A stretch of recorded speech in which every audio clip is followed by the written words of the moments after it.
बच्चों एक्सरसाइज 4 द्विघात समीकरण। द्विघात समीकरण से ही आप बात से ही समझ जाएंगे कि द्विघात का क्या मतलब है। एक ऐसा समीकरण जिसकी अधिकतम घात 2 हो द्विघात समीकरण कहलाता है। अगर 2 उसकी अधिकतम घात नहीं है तो वो द्विघात समीकरण नहीं होगा। ओके बेटा, द्विघात समीकरण वो नहीं होगा। जैसे आपको बता देते हैं, एक बहुत अच्छी बात यहाँ पर आ रही है कि समीकरण का क्या मतलब है। तो समीकरण और बहुपद दोनों में अंतर है। समीकरण कोई बहुपद लिखा हुआ है और अगर वो 0 के बराबर नहीं है, कोई व्यंजक लिखा है। व्यंजक का मतलब होता है पदों को प्रारंभिक संक्रियाओं के द्वारा संयुक्त करके लिखना। प्रारंभिक संक्रियाएं होती है प्लस, माइनस, डिवाइड और मल्टीप्लाई। ये प्रारंभिक संक्रियाएं होती है, फंडामेंटल ऑपरेशंस इन्हीं को कहते हैं। ठीक है, कोई भी, अब ये तो बेटा पद लिखे हैं ना, पदों को प्रारंभिक संक्रियाओं के द्वारा संयुक्त करके लिखना व्यंजक कहलाता है। व्यंजक का परिभाषा है, ये पद लिखे हैं ना, अब इन पदों को हम व्यवस्थित कर दे रहे हैं फंडामेंटल ऑपरेशन के द्वारा। हमने प्लस माइनस लगा दिया तो इसको कहा जाएगा व्यंजक। समझ गए? और अगर एक व्यंजक की वैल्यू 0 के बराबर नहीं है तो उसे कहते हैं बहुपद। क्या कहते हैं? बहुपद है। अब अगर पदों की दृष्टि से बात करें हम तो ये त्रिपदीय बहुपद है। कितने पद है इसमें? हाँ, तो त्रिपदीय बहुपद है। और अगर समीकरण की बात करते हैं हम बेटा, तो यही बहुपद जब हम 0 के बराबर लिख देते हैं तो ये समीकरण कहलाता है। और एक ऐसा समीकरण जिसके चर की घात 2 हो। यहाँ पर a, x, b, c सब चर है, लेकिन हम एक साथ इन्हें चर नहीं कहेंगे। आप ये देखिए, एक ऐसा पद है इसमें जिसकी घात घटते या बढ़ते क्रम में चल रही है।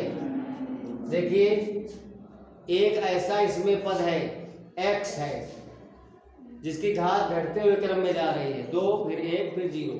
देखिए, तो ये चर हो गया और ये गुणांक हो गए और c यहाँ पर अचर हो गया।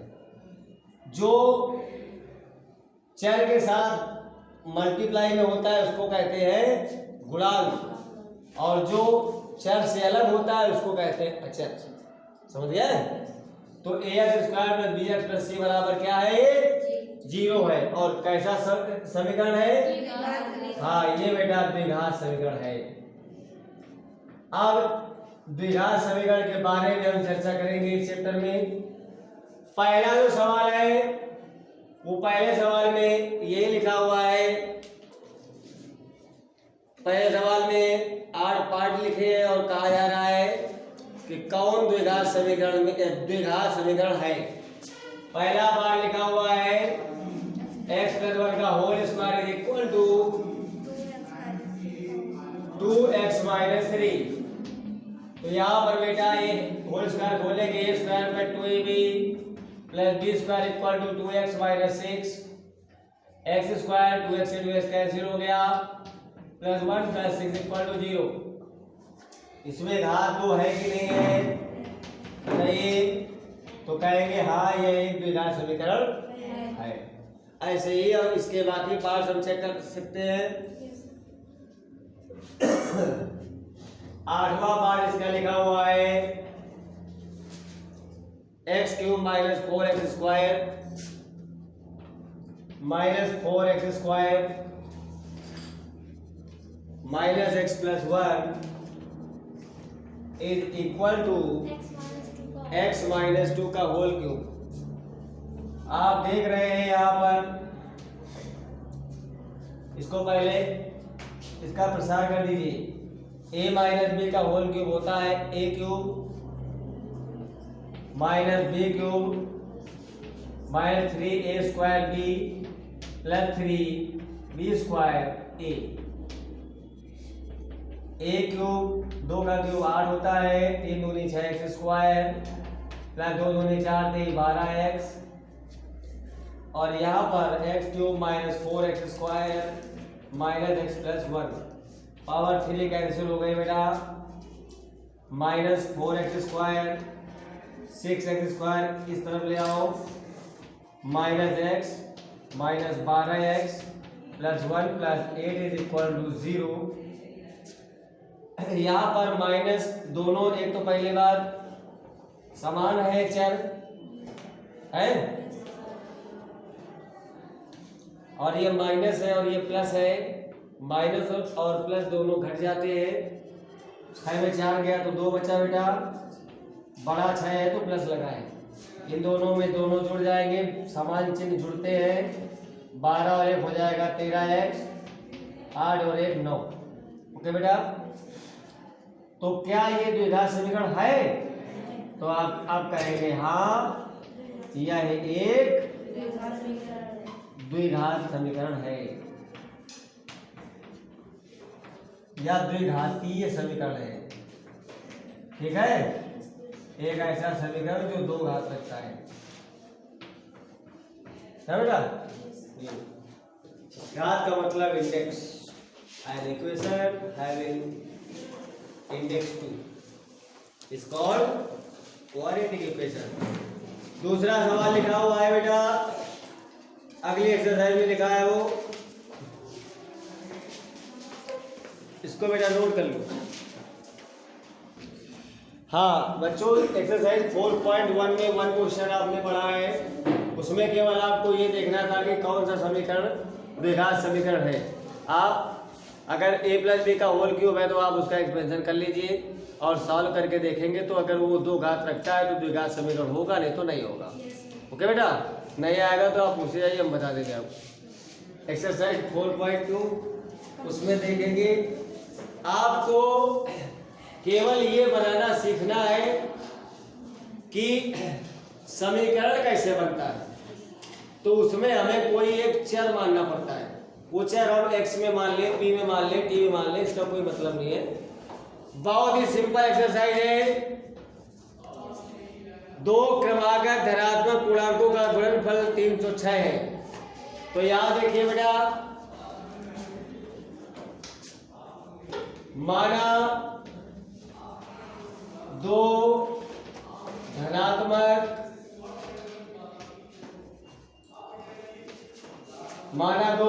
धनात्मक क्रमागत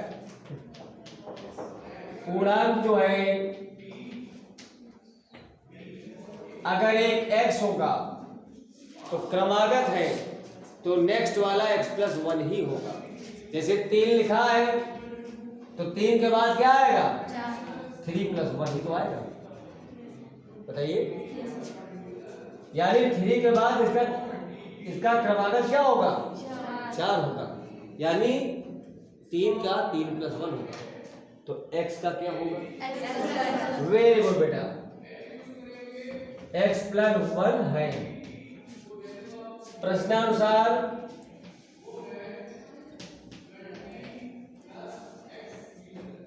क्वेश्चन कह रहा है 2 धनात्मक क्रमागत पूर्णांकों का गुणनफल 306 है, तो x और x प्लस 1 का जो गुणनफल है वो 306 है। यहाँ ध्यान देने वाली बात क्या है उसको देखिए, x और x प्लस 1 के बीच में मल्टीप्लाई का सिंबल है। अगर ब्रैकेट के बाहर लिखा गया है तो वो मल्टीप्लाई में ही है। आप यहाँ गुणे का चिन्ह लगाइए अथवा ना लगाइए, मगर इसको हम ऐसे नहीं लिख सकते हैं कि हम इसको ऐसे लिख दें। कुछ फंडामेंटल ऑपरेशंस हैं उनको हमें दिखाना पड़ेगा, ब्रैकेट्स वगैरह। अब इसका जब मल्टीप्लाई कराएंगे हम तो x का x मल्टीप्लाई हो जाएगा x square plus x equal to 306, x square plus x minus 306 बराबर 0। यही बेटा आंसर है। हल नहीं करना है, समीकरण बना के दिखाना है। ठीक है, आगे देखेंगे बहुत ही बेटा सिंपल है। आगे वाला क्वेश्चन लिखा है एक समकोण त्रिभुज की ऊंचाई इसके आधार की अपेक्षा 7 सेंटीमीटर कम है।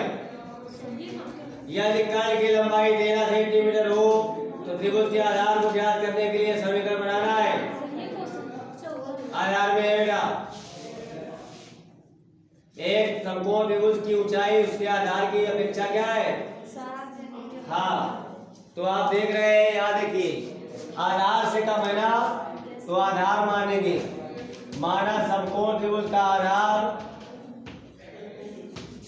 माना समकोण त्रिभुज का आधार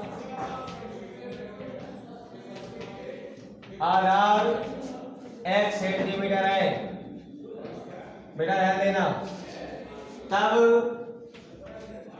ऊंचाई क्या हो जाएगी? हाँ, जब जो सवाल कह रहा हो ये काम करेंगे, x में 7 कम कर देंगे। अब अगर ये समकोण त्रिभुज है, चूंकि त्रिभुज समकोण है, क्या है बेटा? समकोण है, इसलिए पाइथागोरस प्रमेय से, पाइथागोरस प्रमेय क्या होती है?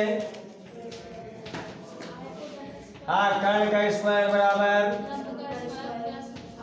लंब का स्क्वायर प्लस आधार का स्क्वायर।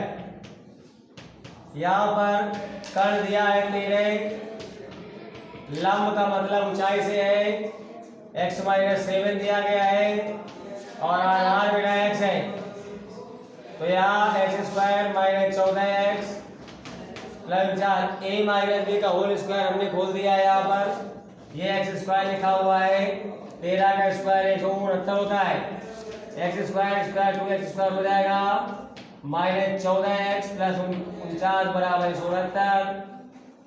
169 को उस तरफ ले जाओ तो 2x² - 14x प्लस 49 - 169 बराबर 0। तो बेटा 2x² - 14x माइनस 120 हो जाएगा। ये क्या हो जाएगा बेटा? 120।